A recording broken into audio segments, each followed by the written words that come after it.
ada yang beberapa yang mau dibicarakan. Salah satunya adalah drainase yang berada, yang capaiannya memang sangat minim sekali. Nah, kemudian kontekstual persoalannya hari ini, hampir media sosial itu bicara tentang banjir hari ini.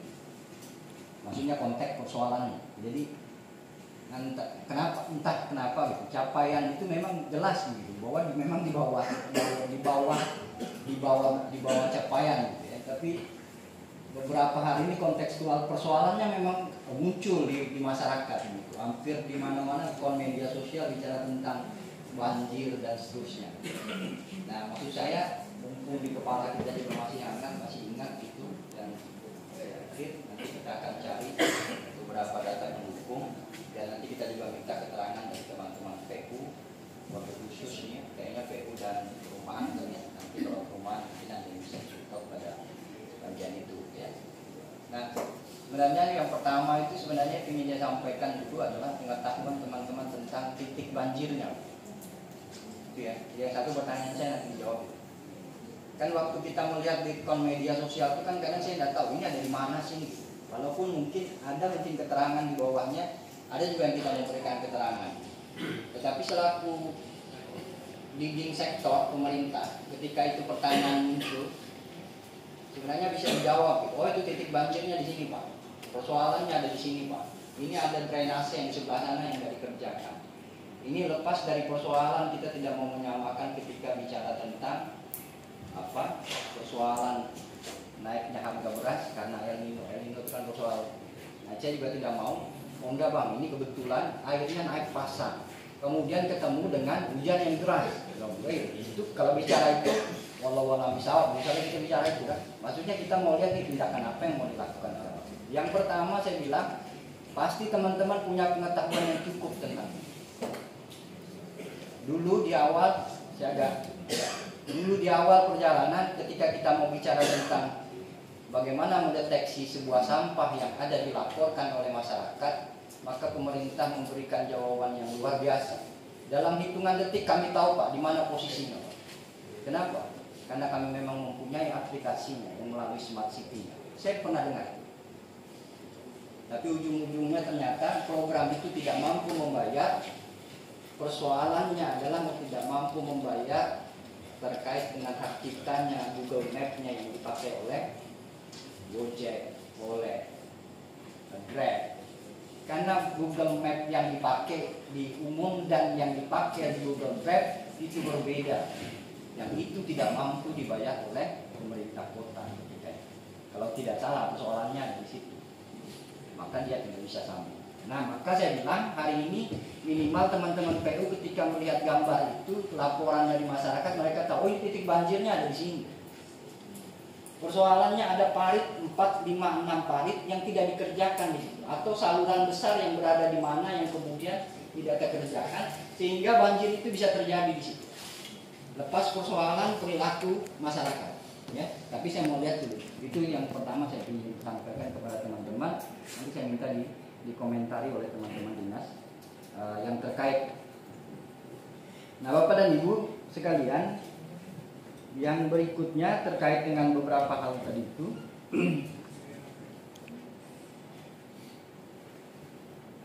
Kemarin kita bicara tentang pengalihan program gitu ya, dari DLH kemudian tapi kemarinnya ini tidak datang lagi, tidak datang kalau begini. Nah, Bapak dan Ibu sekalian, mungkin dari itu saya hanya memulai dari situ. Nanti anggota DPRD silakan menambahkan atau menggali beberapa hal yang terkait dengan apa yang saya sampaikan, atau mungkin ada yang mau disampaikan. Baik, Bapak dan Ibu anggota DPR, ada yang mau menyampaikan berapa hal? Kalau tidak ada, saya minta dulu teman-teman. Baik, Pak Yusuf silakan. Baik, makasih. Bismillahirrahmanirrahim. Assalamualaikum warahmatullahi wabarakatuh. Waalaikumsalam. Pimpinan Dewan Perwakilan Sekda dan teman-teman jajaran pemerintah yang kami hormati. Sebagaimana apa yang disampaikan oleh pimpinan Kapatan dengan kondisi kekinian yang terjadi hari ini, dihubungkan dengan apa yang tertuang dalam RKPD ini, mempunyai relevansi yang pas melihat keberadaan dinas pekerjaan umum. Kalau kita melihat kondisi tingkat persentase yang kita dapatkan di dalam pelaporan ini, bahwa untuk rehabilitasi saluran drainase perkotaan tingkat pencapaian hanya 55%. Kemudian peningkatan saluran drainase lingkungan hanya 34%. Dan seterusnya. Kemudian mungkin kami perlu mendapat penjelasan dari aspek itu, dan mungkin kendala-kendala apa saja. Yang utama itu mulai dari Darul Faizin, Darussalam ke arah Hulu sampai ke penggilingan Bakso itu, rencana induk pengendalian banjirnya itu sebetulnya harus dilebarkan itu saluran itu yang besar itu. Di dalam itu lebarnya hanya 2 meter saja. Di depan penggilingan Bakso itu lebar ada yang sampai 11 meter, tapi begitu masuk ke dalam 2 meter, seperti itu terjadi bottleneck. Kalau teman-teman ke depan mungkin bisa membebaskan tanahnya, sepanjangan itu ada kurang lebih 800-an meter. Kemudian teknisnya saya yakin teman-teman sudah ada di PU, nah tinggal sosialnya ini Bapak. Kita punya uang, tapi masalah sosial ini seringkali yang paling lama selesainya. Begitu. Tekniknya 1 tahun pun selesai. Kalau masalah sosialnya selesai begitu. Itu hanya gambaran umum saja. Yang kemudian selanjutnya hal-hal kecil mungkin yang perlu kita ketahui bersama Bapak Ibu sekalian sekarang. Di samping 3 hal itu tadi, kaitan dengan sosial juga ada kaitannya. Sekarang ini dalam 5 tahun terakhir yang kami pantau ini Bapak Ibu sekalian, hampir keseluruhan masyarakat kita sudah hilang budaya gotong royong kerja bakti itu, rasanya sudah tidak ada. Sepenuhnya mengandalkan pemerintah begitu. Masih untung teman-teman di PU, di DLH ada kegiatan kelola yang mobile bisa kemana-mana sesuai dengan urgensitas kegiatan meskipun dalam skala yang minimal Pak. Untuk kegiatan-kegiatan yang sifatnya bisa dilakukan secara manual seperti itu. Jadi misalnya di Kampung 1 Pak, Jalan Pulau Banda, itu kami sudah dulu hampir menyatakan 0 banjir di situ. Tapi sekarang sebentar saja hujan di daerah Pabrik pun kembali lagi karena saluran-saluran drainase di pinggir jalan itu masyarakat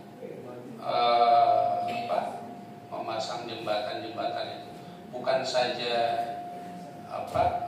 mempersempit alur drainase, bahkan lebih menghambat lebih ke bawah sehingga timbul halangan alur alir air itu, sehingga ya di mana-mana jadinya sumbatan-sumbatan itu terjadi begitu.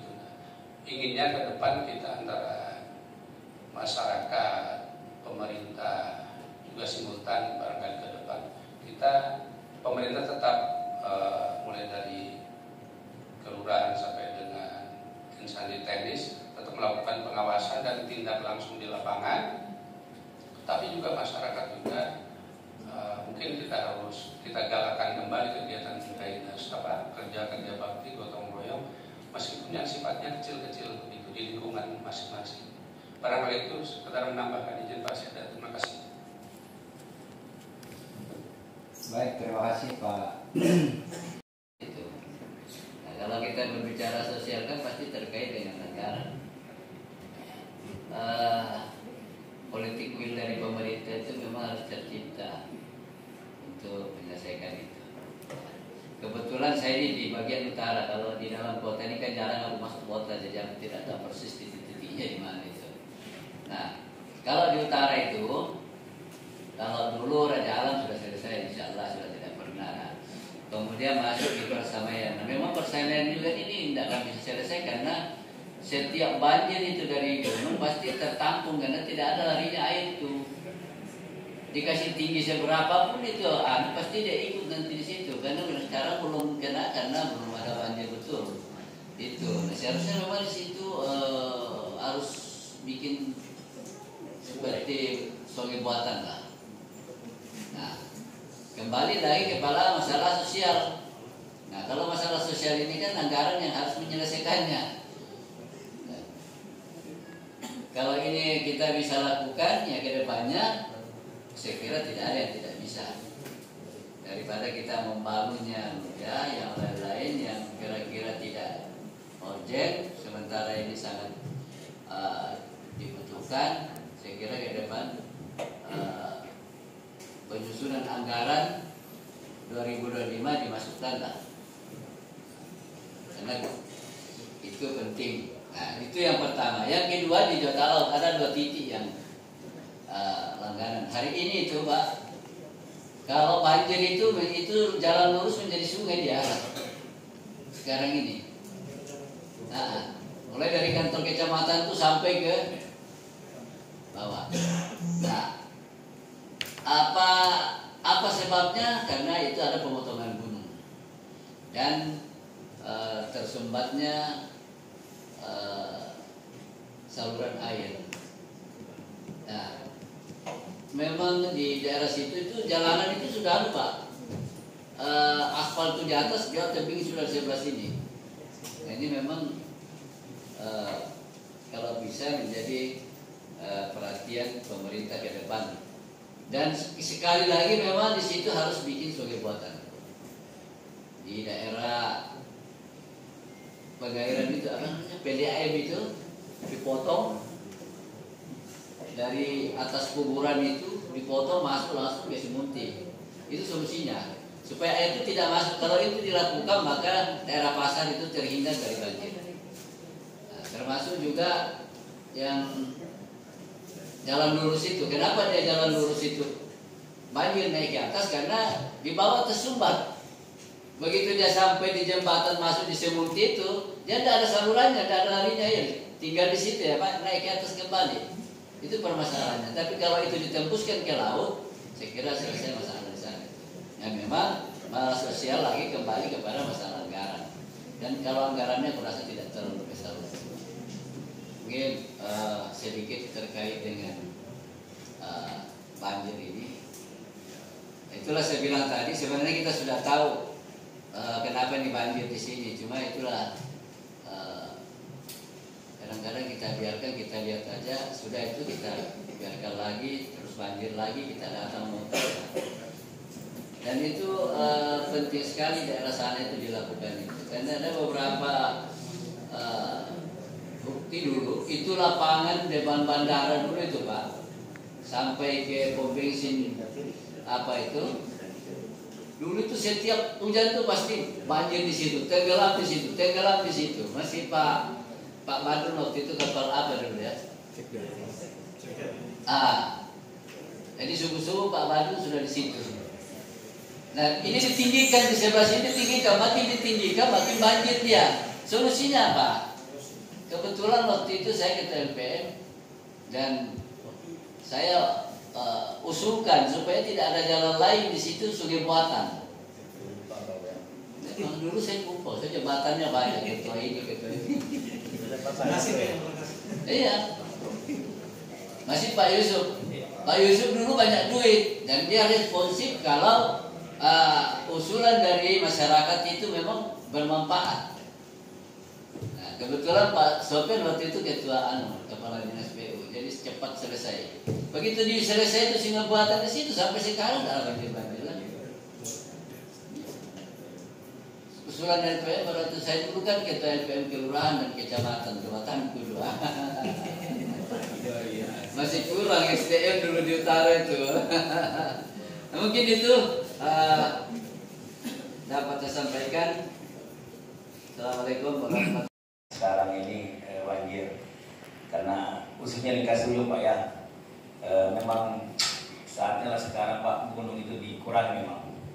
Iya, karena dampaknya besar. Contohnya di Kasuyung Pak, sungai itu di belakang rumah kami dulu masuk perahu Pak, tidak ada namanya kering gitu.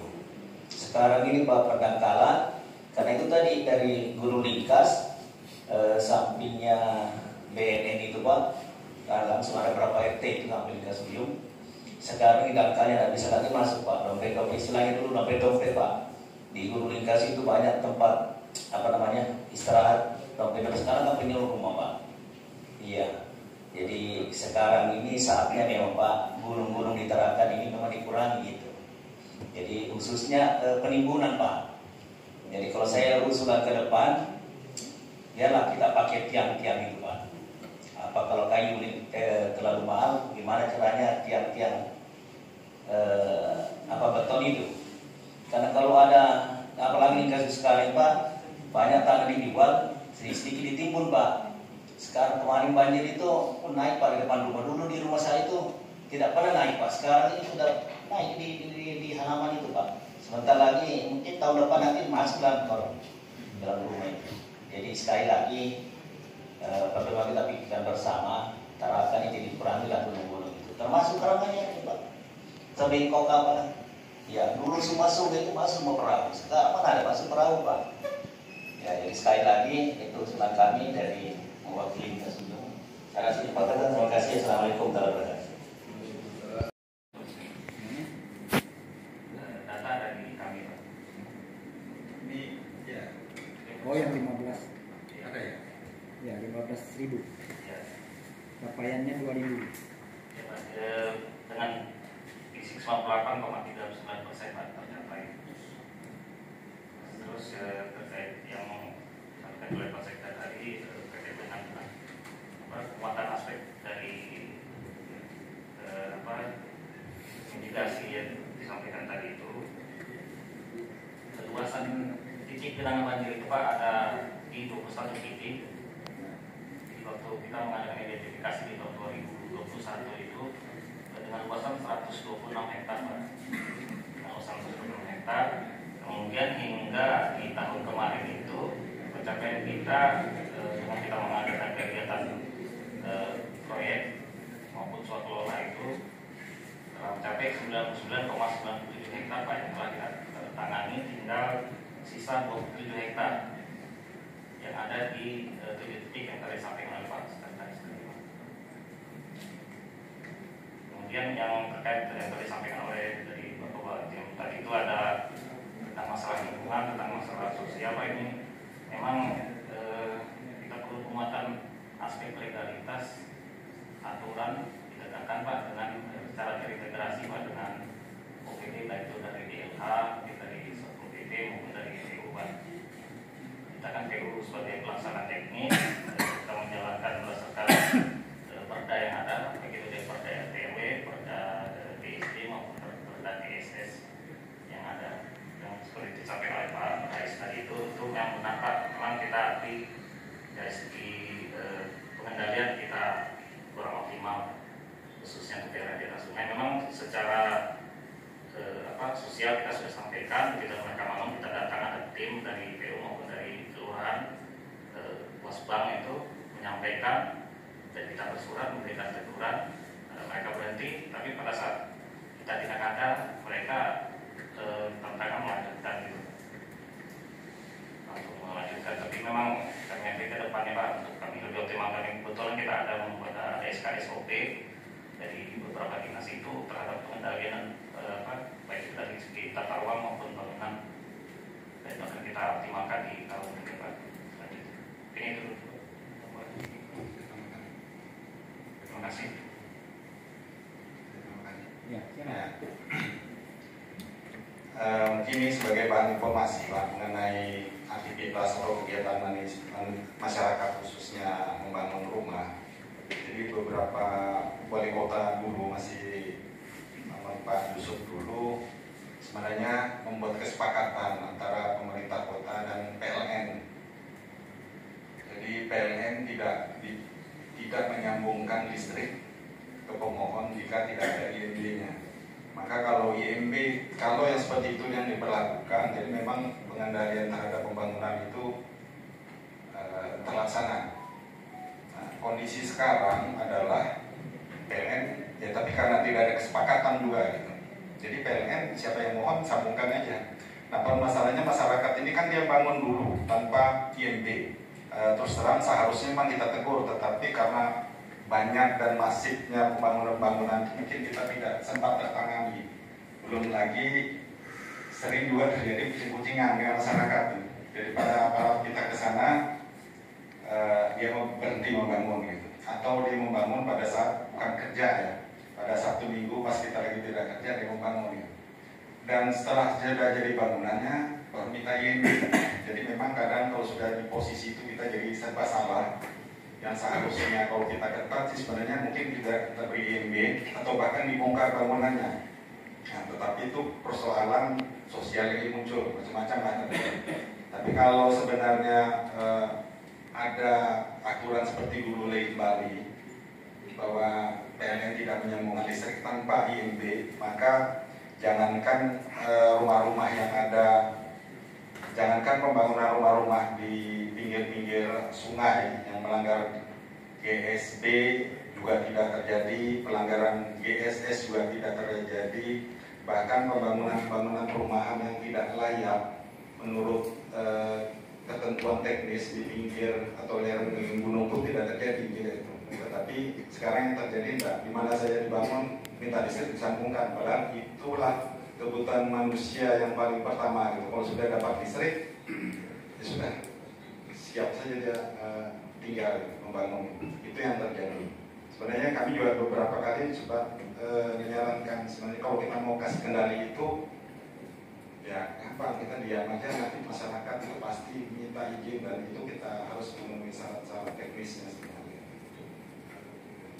Saya kira mungkin itu informasi. Jadi yang diakibatkan oleh banjir itu menyangkut masalah jenazah. Dan memang ada beberapa jembatan yang tidak mempunyai kemampuan untuk daya salur debit air yang masuk kembali kalau berhubungan atau bertepatan dengan banjir. Itu sementara sebagai bahan awal untuk kita mengadakan diskusi. Barangkali sementara itu, Ketua, terima kasih, kurang lebihnya mohon maaf.